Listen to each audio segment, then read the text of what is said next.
കോടാനുകോടി വിശ്വാസികളും നാഗസന്യാസിമാരും ഒത്തുചേരുന്ന കുംഭമേളയെക്കുറിച്ച് നിങ്ങൾ കേട്ടിട്ടുണ്ടോ? നീണ്ട 12 വർഷത്തിൽ ഒരിക്കൽ നടക്കുന്ന മഹാകുംഭമേളയ്ക്ക് വേണ്ടി ഉത്തർപ്രദേശിലെ പ്രയാഗ്രാജ് ഒരുങ്ങുകയാണ്.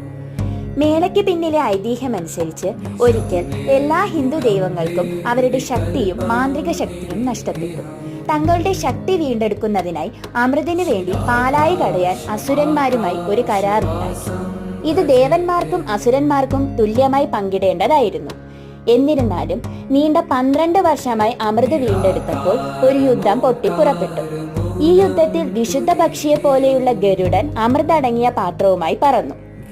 അവന്റെ പറക്കലിനിടെ ചില അമൃതുള്ളികൾ ഹരിദ്വാർ, അലഹബാദ്, ഉജ്ജയിൻ, നാസിക് തുടങ്ങിയ പ്രശസ്തമായ തീർത്ഥാടന കേന്ദ്രങ്ങളിൽ വീണതായി അറിയപ്പെടുന്നു. അതുകൊണ്ടാണ് ഈ സ്ഥലങ്ങളിൽ കുംഭമേള നടക്കുന്നത്.